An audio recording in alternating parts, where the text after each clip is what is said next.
Good morning, everyone. It is Tuesday, the 10th of November, and I'm recording the second part of my kind of session answering questions that you've sent me by email.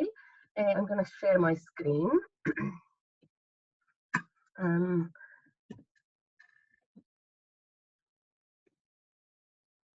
okay. So here we go. So this second part will be mainly about historical and political context and the early reception of the plays. Now, can you please explain the links between the texts and their historical contexts? That is, for example, 5th century Athens and ideas of democracy explored in Oedipus and Bacchae, and or the Peloponnesian War and the politics and political figures of Athens as the backdrop to Frogs.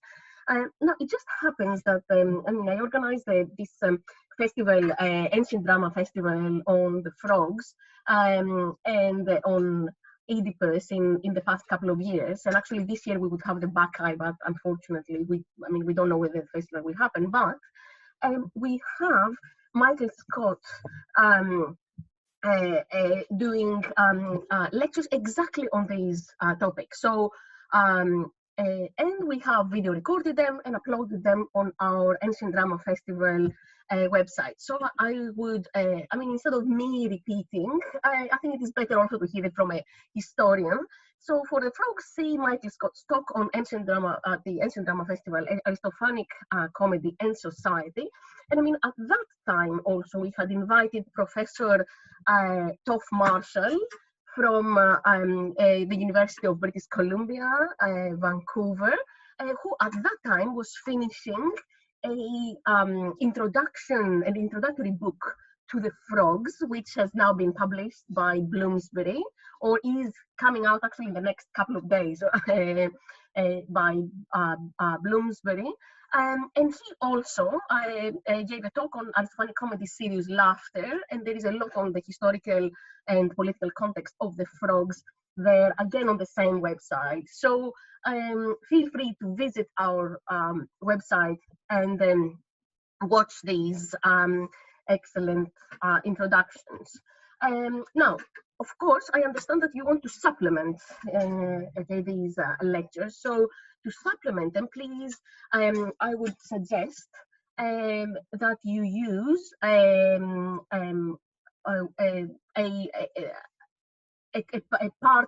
chapter, or actually a part of a chapter from Mark Griffith's 2013 Aristophanes' Frogs book, which is again like Toff Marshall's book on the frogs. It's quite, it's okay. It's a little bit more advanced, but it's quite introductory still. Okay, so it's meant for people who come to the frogs, for the first time. So in chapter 2, Aristophanes and his Athenian audience, there is this section, Athenian politics, the war and frogs, which is actually, excellent. And because Mark Griffith is a really kind of famous and established scholar, I would definitely say that your students can refer to it. Okay. Now, and this is now the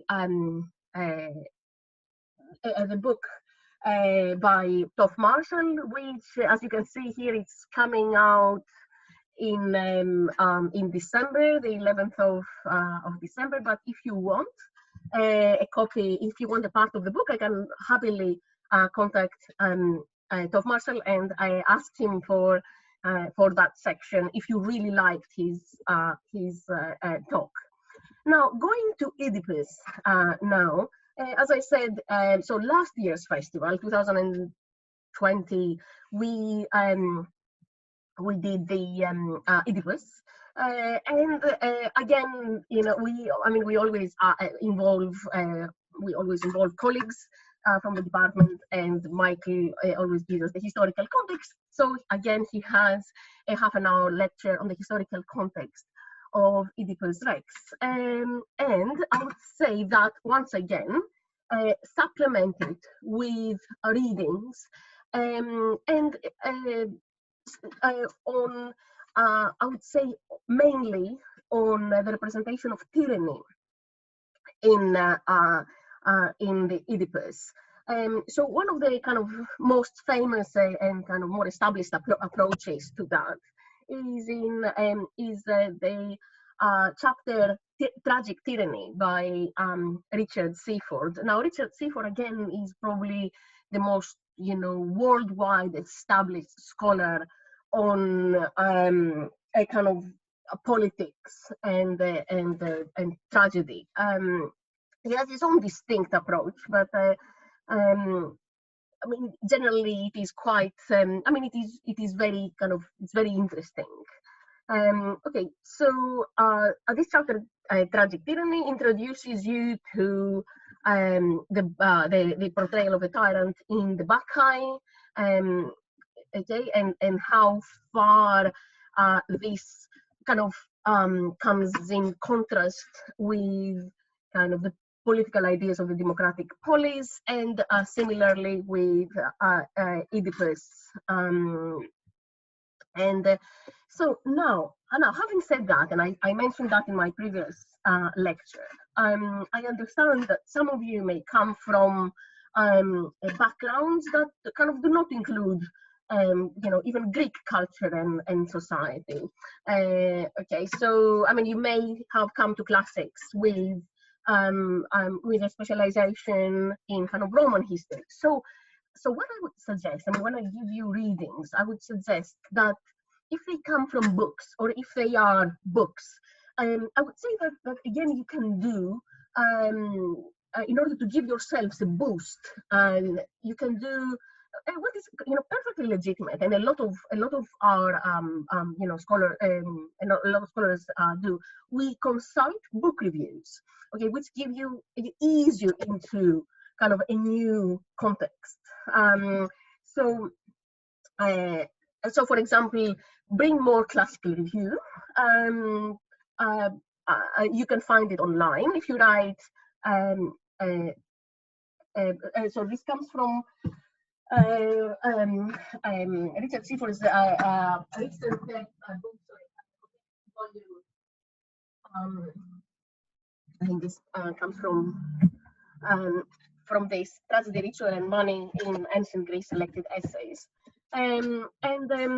So what you read in the book review is kind of a nice, handy summary of that chapter that I would give you to read. And also with that, you can also ease your students into the argument. So this is what the chapter is about. So Tragic Tyranny takes up the implication of tyranny and Athenian tragedy and considers tyranny's representation in various tragic texts. Seaford finds that the tyrant's impiety, so there are three elements that Seaford identifies in tragic tyrants.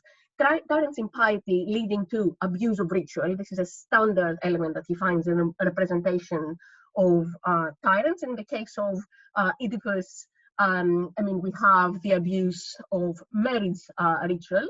His distrust of philoi, people close to him, resulting in extreme cases in the killing of family members. I mean, we can see that in all cases of tragic tyrants. And finally, and greed, like, their relationship to money. Okay, so Seaford argues very subtly that these are not just character defects, but instruments of and to power.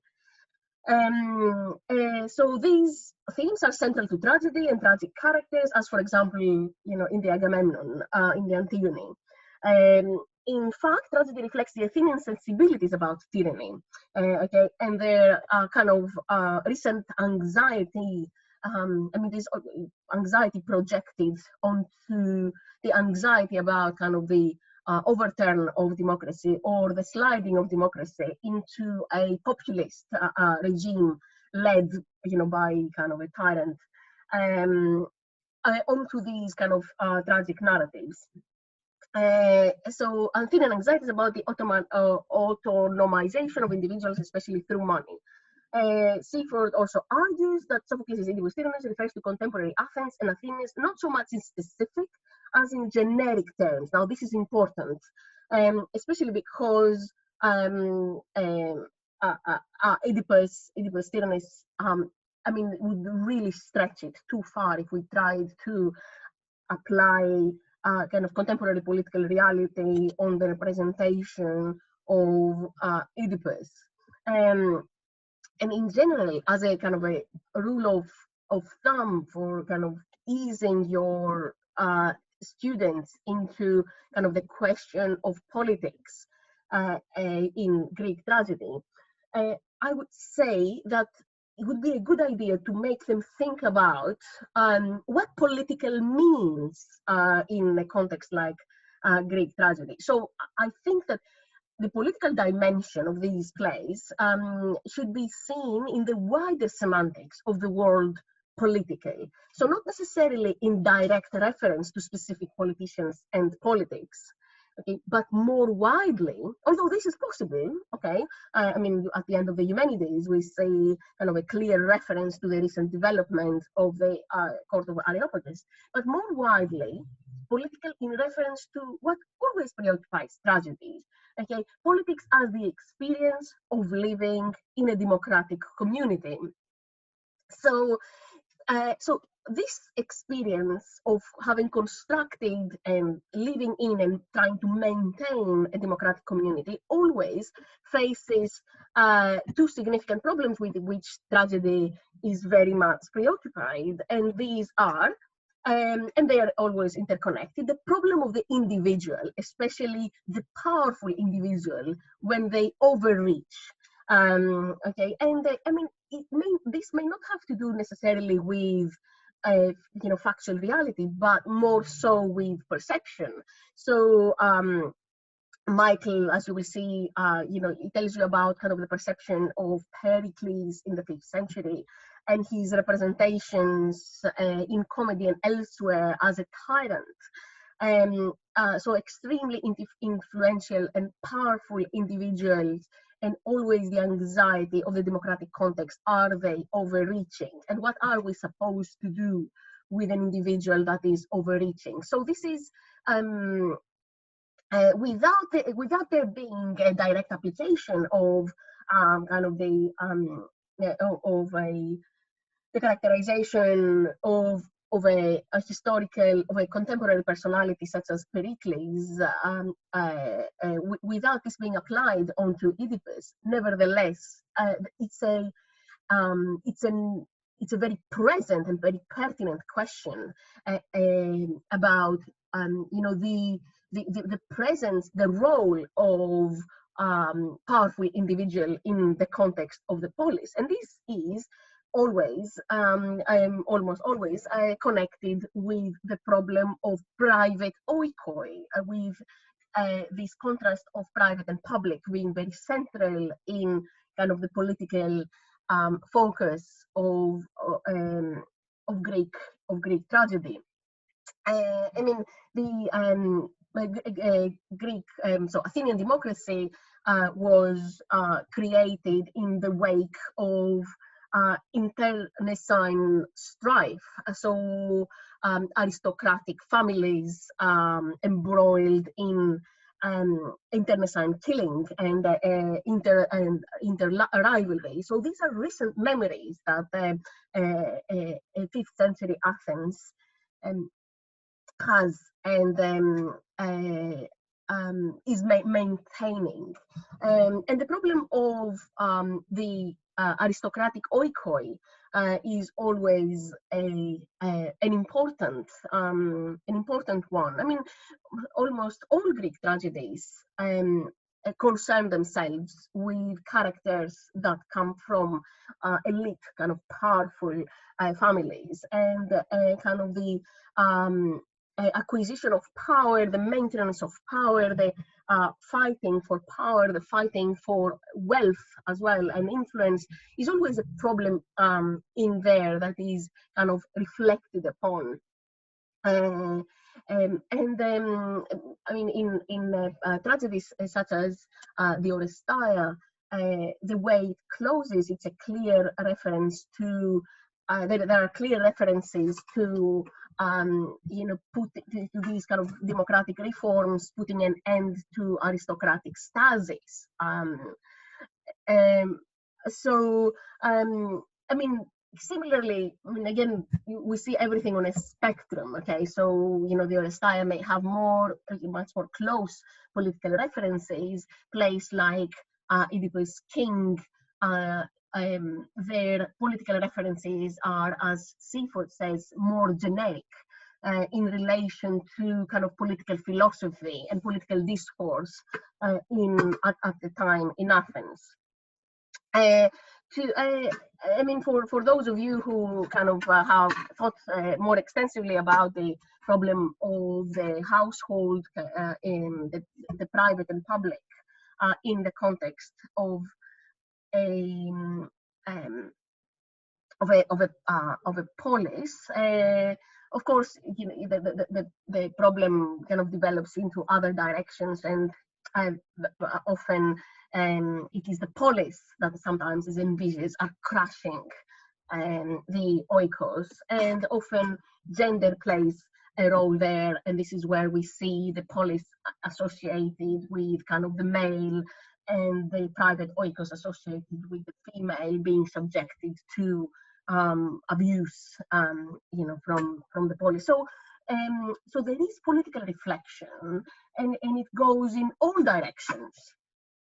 Okay, and it is ongoing and developing and develops in all directions. Now,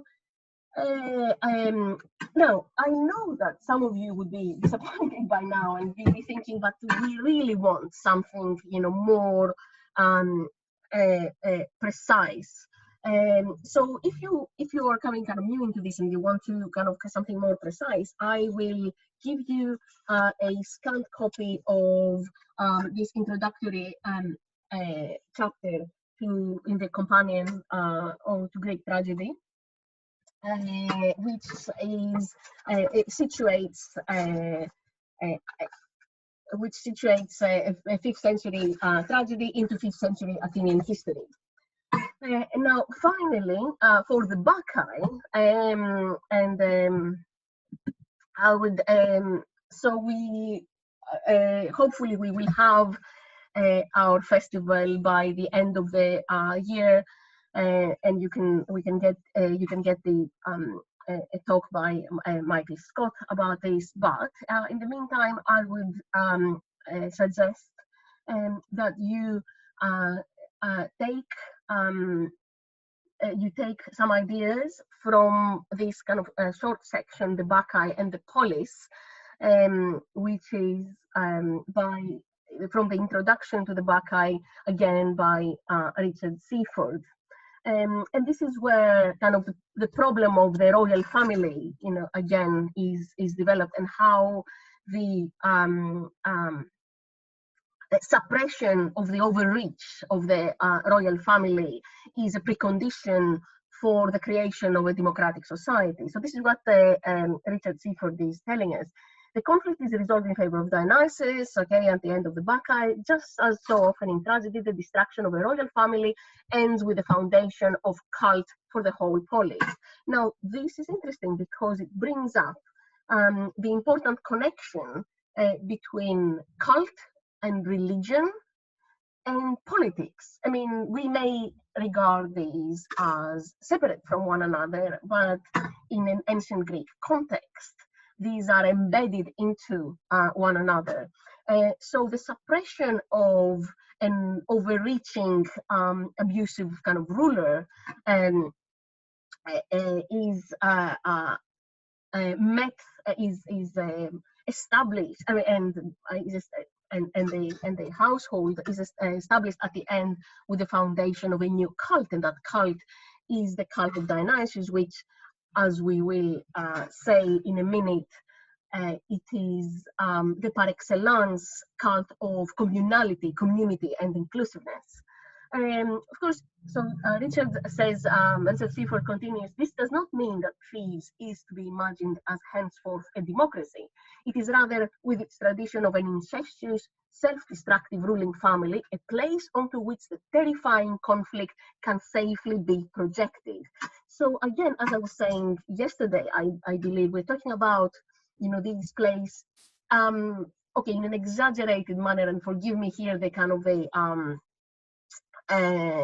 overgeneralization, almost as thought experiments for the political concerns that the Athenian community has and has been having in the wake of the institution and the radical development of democracy. And yet Dionysus' victory in this conflict, his complete elimination of the powerful ruling household by death and exile, could hardly be seen by an Athenian audience in isolation from the politically salutary honor paid to Dionysus by an Athens ruled by law, but threatened nevertheless, especially at the end of the 5th century, by disintegration at the hands of powerful individuals. So I'll give you this section from his introduction to read and take notes. And I will also send you this chapter, which will, again, it is, from the same scholar. Richard Seaford has exercised a huge influence on our understanding of the Bacchae. This chapter, which comes also from a collection of essays, which is meant more for people coming into the Bacchae for not as scholars, but as interested public, and it explains the connection between mystic cult and politics in the Bacchae.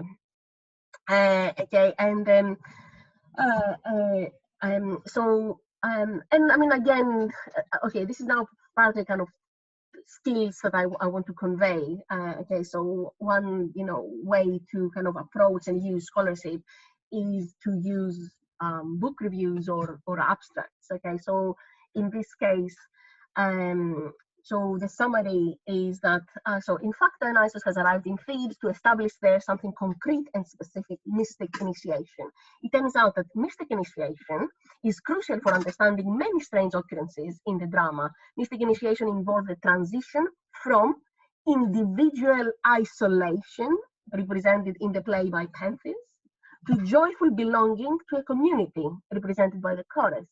The opposition between individual and community is of ritual origin in the play, but of political significance. So there is a connection between the two, which is essentially inextricable in the Bacchae and in tragedy in general. Going back to what we were saying, in that first slide about kind of the perennial problem of the powerful individual in the community, or the perennial problem of the powerful ruling household in the democratic community. Okay, so I think with these we can close. Look, again, I understand that some of you may have expected me to give you very specific kind of bullet point of maybe, but I believe that in such a complex issue such as reading politics in Greek drama, I think you will not find two people agreeing on exactly the same ideas.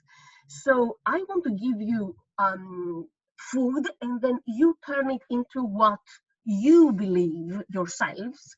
This is also, as Richard Seaford tells me often, it isn't sometimes, Emmanuel, if you look at people not reading tragedy politically, it's because they themselves, these scholars themselves, are not interested in politics. Some people on the spectrum of kind of political engagement, they're far more engaged. Some people are far less engaged.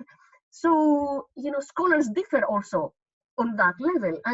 Richard Seaford is a kind of very politically engaged individual, and this is reflected very much in his scholarship. But, not everything may be kind of suitable to you. So I would suggest take this and convey to your students what you feel will work best, and what will work best with you. Of course, other readings, if you want to expand more, I think this one that also is recommended by OCR. So this is a very, very, very, very classic chapter by Paul Cartledge, Deep Place, Theatre as Process in civic life. So this is another chapter that I would definitely suggest consulting when you introduce your students to politics. Um, okay, in drama. Okay, so I'm moving on to the next question, which is, do the characters deserve their fate in Oedipus and Bacchae? And actually, this question has been put to me with a request for assistance towards a possible long essay question, including how to use secondary sources. I mean, so I've been trying to do this with other questions thus far, because I understand that the use of secondary sources has become kind of really important now in the exams. But I will also tell you, before I get into answering this question, that I find this a question a little bit tricky, in the sense that it is easy to give the wrong impression. Okay, and I hope that, I mean, the answer cannot be simple, and I hope that the students will not be forced to reduce these incredibly complex and fascinating tragedies to moralizing tales of faith and responsibility. So, so what I would suggest, because I say, kind of Oedipus is a complex play, and I have, and unfortunately, it has been quite kind of, reduced under the influence of the poetics of Aristotle. I mean, maybe that wasn't the intention of Aristotle, but nevertheless, kind of, it seems that for a long time scholarship was obsessed about this idea of hamartia, okay, and kind of the fatal mistake or error or flaw of character of Oedipus, which kind of might explain kind of his fate at the end. So I would like to suggest that, so when you get, when you kind of, I would say, please see my talk on Oedipus Rex, which I call the Mountain, the House, kind of the hero, fate, and responsibility, which is a performance reading of Oedipus, which will give you an idea of the complexity, and also of how I think I resist kind of reading the play as well. So nevertheless, if some caveats are allowed, then it is possible to answer this question, okay, and with reference to secondary sources. And let me say it very simply, very, very kind of clearly from the beginning.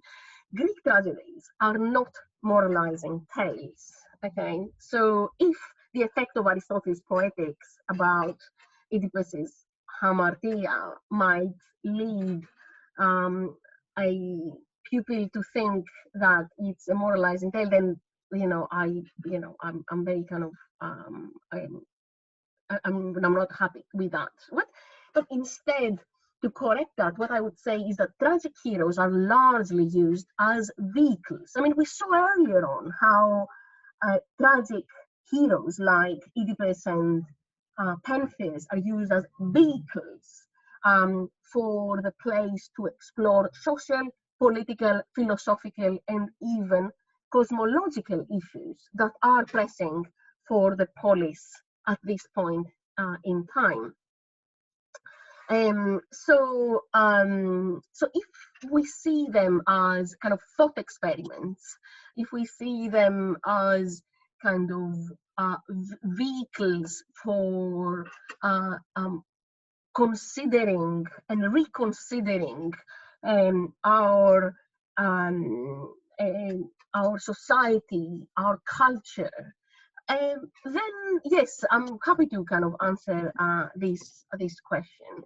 And as we saw, to take the clear example of Bacchae to a very large degree via Pentheus, Euripides' Bacchae explores the role that authoritarian individuals can have in the community.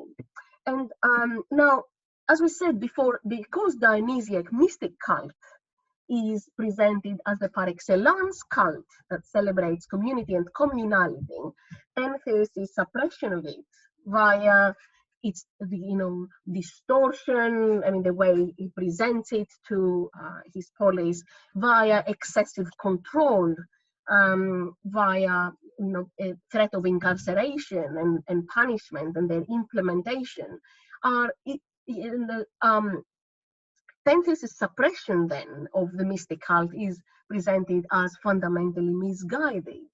And then also, I mean, the gender plays a big role in the Bacchae with kind of the representation, I mean, with a certain association between kind of um, the extreme attempt for control and rule associated with the male, and then kind of, I mean, via Dionysus and via the role of the women, the Maenads in the play, and also via the role of kind of the old characters, Tiresias and Cadmus, in which case kind of we have a less pronounced kind of masculine element there. And you see that there is this polarity between male and female in the play. So the suppression of the female element, insofar as it is linked with the principles of the Dionysiac, is also portrayed as misguided. Okay, in no way can we argue that that kind of the female element in the Bacchae is portrayed in any way that is kind of that is kind of I mean, it may be ideologically unacceptable from the point of view of the extreme patriarchal viewpoint of Pentheus, but if on the level of gender there is a problem, the problem is to be identified with the extreme kind of male, as in kind of controlling, suppressing position of Pentheus rather than the female. So the suppression of the female element, insofar as it is linked with the principles of the Dionysiac, is also portrayed as misguided, and so is, of course, the suppression of the expressions of celebrations in a communal context and the need for ritually framed freedom.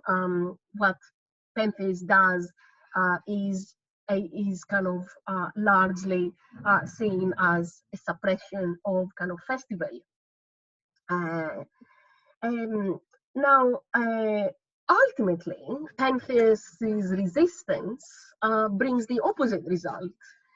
So he himself, via his passion, which starts from the point that he's almost invaded by the Dionysiac, and he becomes minded to go to dress himself as a Maenad and infiltrate the Maenads' celebration on the mountain, and he's made to parade through the streets of the city and be kind of laughed at by the police, and then ultimately he's led to kind of this horrible death by the Maenads.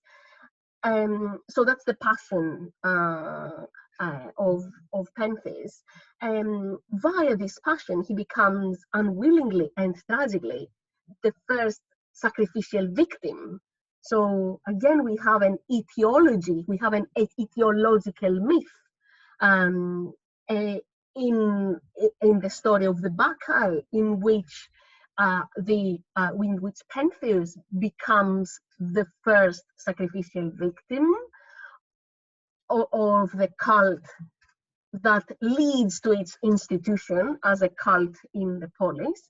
But at the same time, this makes him the first initiate then in the Dionysiac cult. Ironically and tragically, this whole passion that Pentheus undergoes is a dramatic reenactment of the passion that initiates in the Dionysiac cult undergo when they get initians in the Dionysiac cult undergo when they get initiated in the mystic cult of Dionysus. So, I mean, of course, not to the literal level that Pentheus undergoes this passion, but as part of a initiation rituals in general in kind of the ancient world and in the Greek world, and you know, a big part of kind of mystic ritual initiation is ritual disguise. Okay, so processions, subjection to ridicule, change of gender, again via disguise, and you know, I mean, some sort of kind of physical punishment, like, you know, flagellation, and ultimately kind of a certain kind of ritual death. I mean, any initiation ritual includes a certain death, because the initiant has to die as in their previous identity in order to be reborn in their new identity as an initiate. And this is exactly what the passion of Pentheus is enacting in this myth. I mean, I can tell you more if you want about this, but I mean, it is fundamental that we recognize that the whole process of what Pentheus undergoes, it is very much a dramatic reenactment of the initiation ritual that of the Dionysiac cult that is instituted for the first time in that via that myth. So his fate essentially becomes an etiological story, and a story that explains origins or reenacts origins of the eradication of the tyrannical individual or household from a polis, and at the same time the origins of the institution of the Dionysiac mystic cult. I mean, I can give you kind of the introduction of Richard Seaford's to the Bacchae if you want to read more about this. I mean, I understand that it might kind of sound as not particularly relevant to a kind of secondary school pupil. I mean, there wouldn't be any other way that I could explain kind of the fate of Pentheus. So this is it. Ritual plays a huge role in the construction of the fate of Pentheus. And I have to say that when I teach the Bacchae to my students, you know, the kind of this ritual pattern is there, and actually the students find it, you know, quite interesting.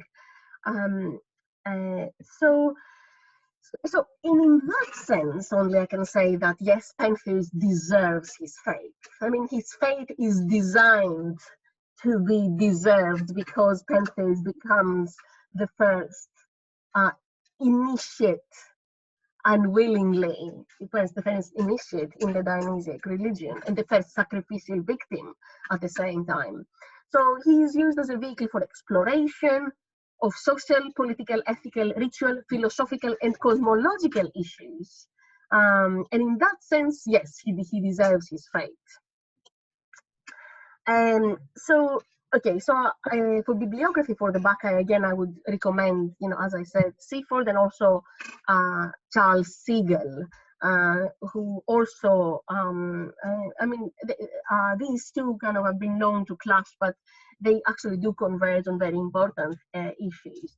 Now, for Oedipus, I would say see my talk, as I said, on kind of reading Oedipus via kind of performance, and also Taplin's introduction to his translation of the play, which my talk also draws very much on, and we can discuss the fate of Oedipus kind of more extensively at the Q&A tomorrow.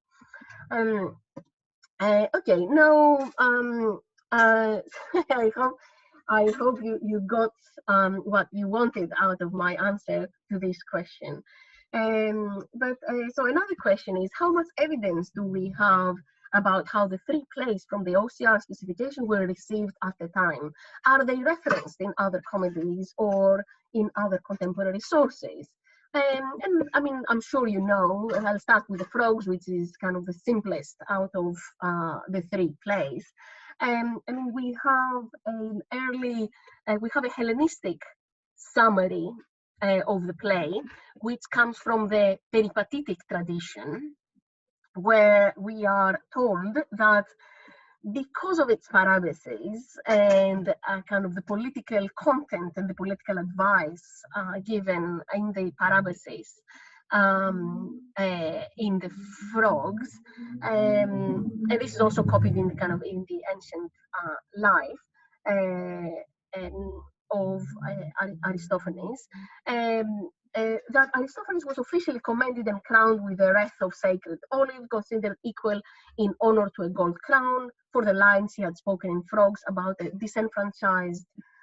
So these are the parabases of the Frogs. I'm sure that you've already encountered all of this information.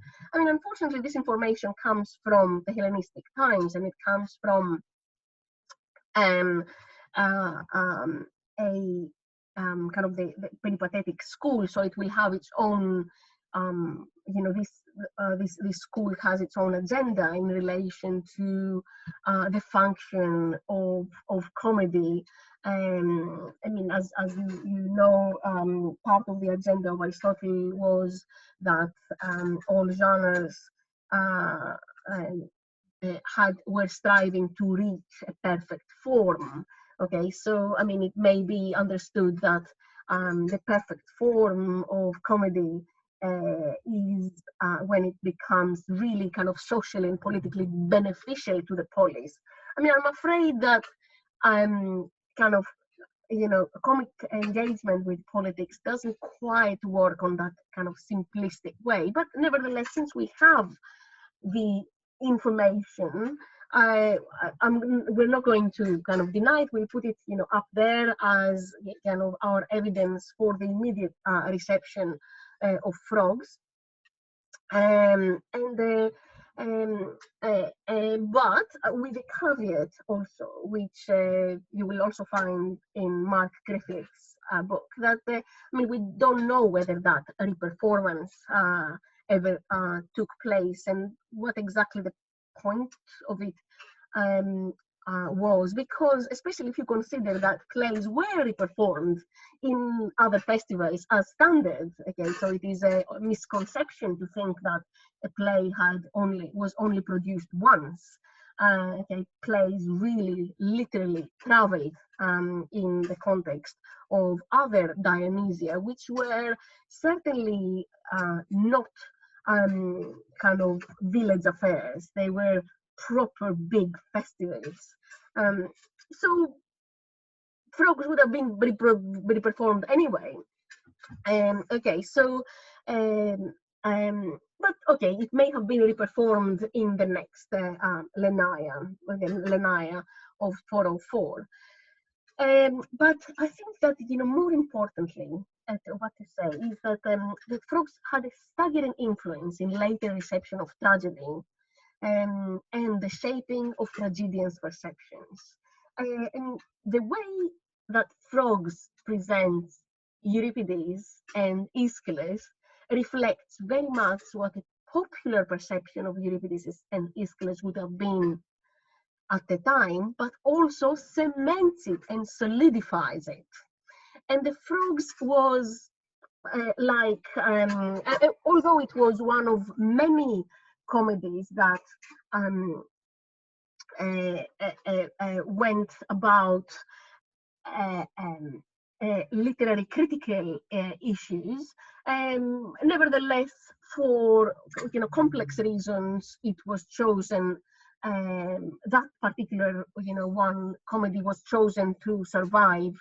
Um, and very soon, and already we see its influence on Aristotle and the way Aristotle perceives the three tragedians is already cementing our perceptions of the three tragedians. And especially, I mean, and then later on, it seems that, we take frogs at face value. So in the 19th and early 20th century scholarship, and especially via influential classical scholars like Friedrich Nietzsche and his Birth of Tragedy, uh, um, it becomes, the frogs is really cemented as the document that captured the perception of the grand but primitive Aeschylus, the controversial and degenerate Euripides, and the happy medium Sophocles. I mean, almost forever. Okay, so I mean, so in terms of the immediate reception of frogs, I would say that this would be more interesting and more exciting. Now, okay, so because I will mention vase paintings for the other two plays as sources of immediate reception, for the frogs, we have only one kind of quite badly drawn vase painting from the Great West, which may or may not be kind of frogs. So we don't have iconographical tradition that shows an early reception of the frogs, really. But no, moving on to the Bacchae, one of the many plays that the Bacchae is, again, let's kind of dispel the impression that the Bacchae might have been just the one play that dealt with Pentheus's fate. It was one of the many plays, actually, of the 5th century and of the 4th century as well, that drew their theme on the story of resistance to Dionysus and his cult. And the earlier one, I mean, we don't know how far this is true, but it has been attributed to the father of drama, Thespis. Aeschylus certainly wrote more than so a whole trilogy on this topic, albeit not with the king, not with King Pentheus, but with King Lycurgus, but also other plays that dramatized the story with Pentheus, as well as Sophocles, and then Xenocles, who is also another quite significant tragic poet of the 5th century, whose works did not survive. So the theme was certainly very popular. Okay, so this again is something to keep in mind and definitely to tell the students. So now, immediate reception in comedy, we don't have as such. Now, we have a reception of the theme. So we have indications that the theme was very popular.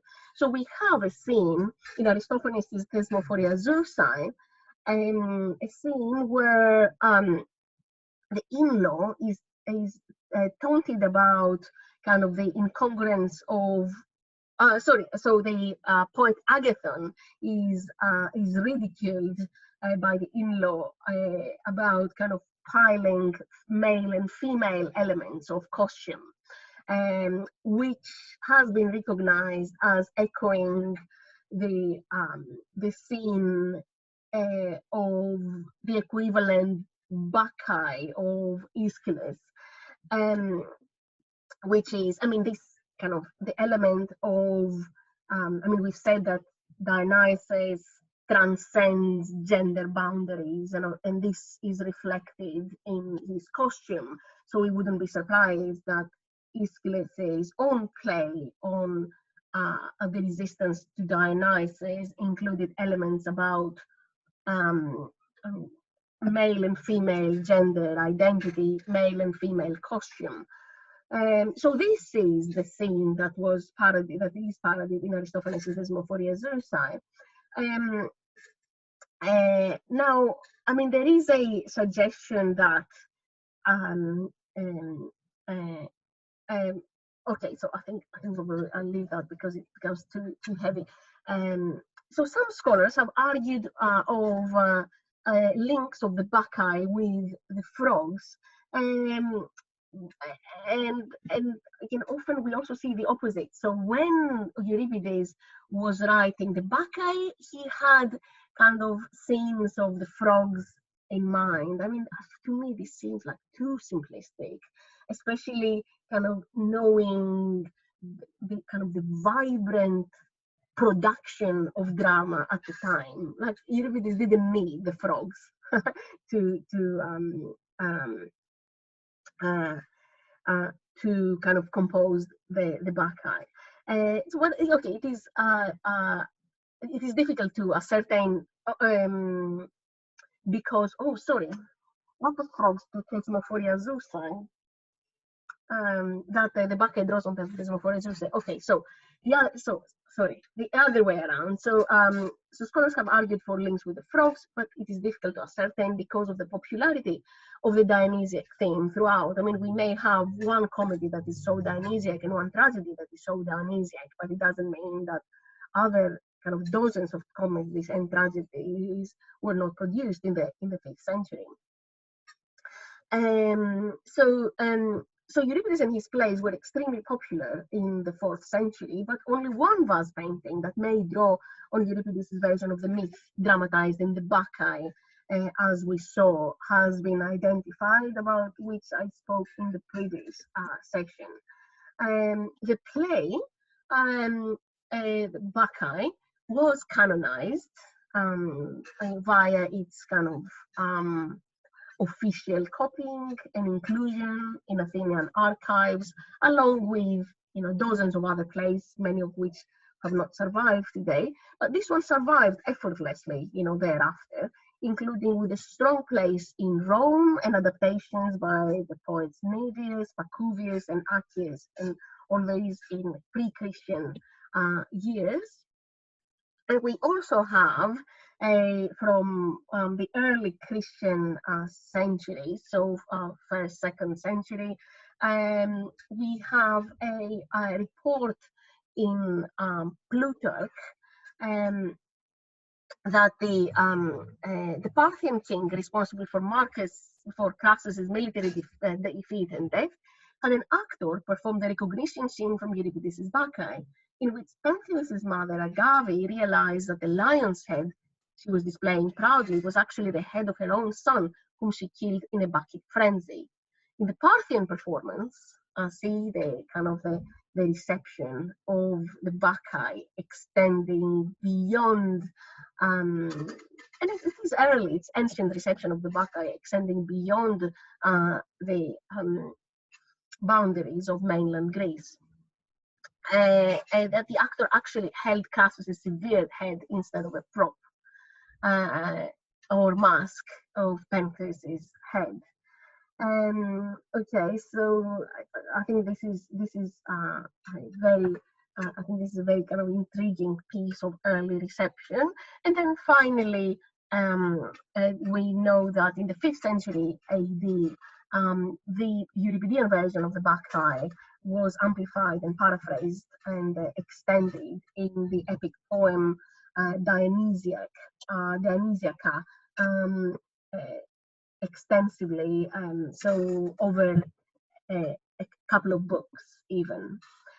Now, for Oedipus Rex, now, the early reception of Oedipus Rex. So, I mean, I mentioned before kind of quite a distortive influence that Aristotle's Poetics has had on on our kind of the way we see Oedipus Rex. I mean, the play was perceived by Aristotle as the most perfect play in which the genre of tragedy reached its telos, its kind of perfection, at the end of a kind of a long development. And I mean, implicitly from then on, it was all slow decline. Okay, so I mean, kind of this is really significant as an indication for how Oedipus Rex was perceived in kind of the early years, you know, in the century immediately after. However, I mean, apart from that, which I would like you very much to keep in mind, as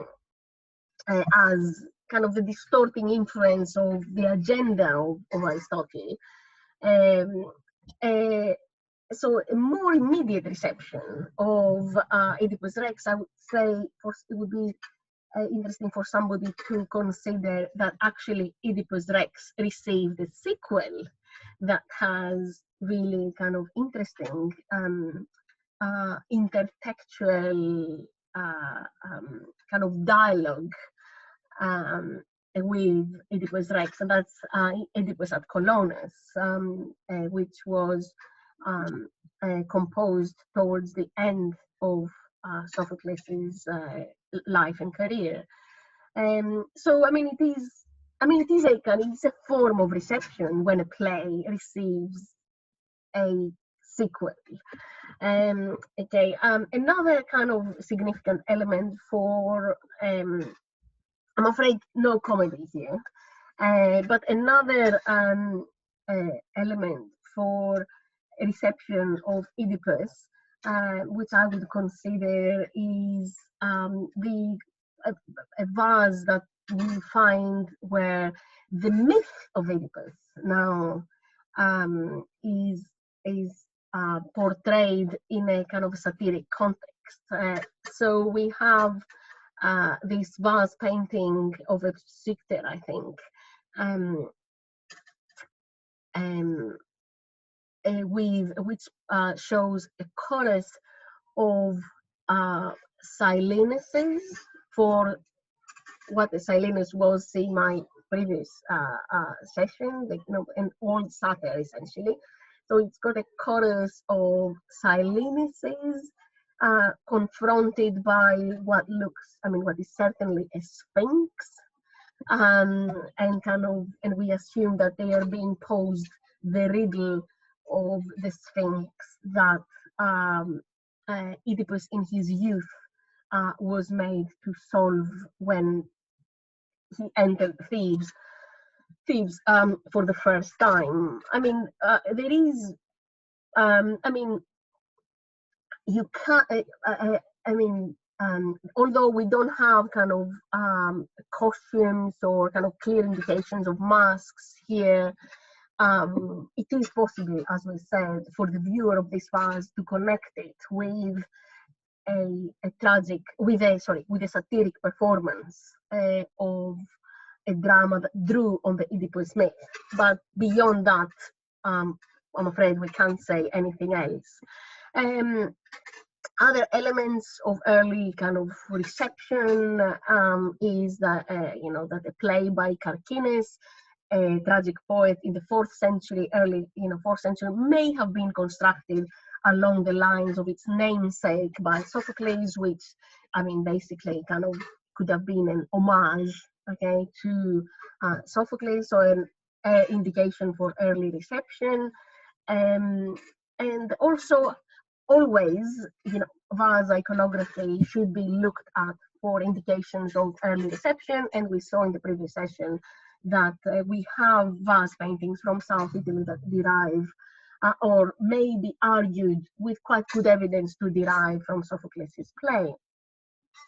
Unfortunately, as I said, there's nothing concrete about parody of Oedipus in comedy, but the story pattern, actually, very intriguingly, so the exposure of an unwanted infant, uh, and then there is resulting into a lost identity, which is then found and kind of leads to a dramatic change in the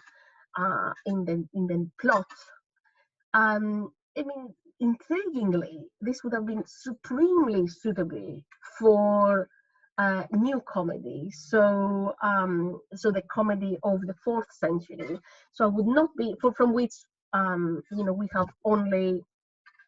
we only have plays by Menander, but again, that's a very small percentage of what was composed and produced. So I would say that I wouldn't be surprised if if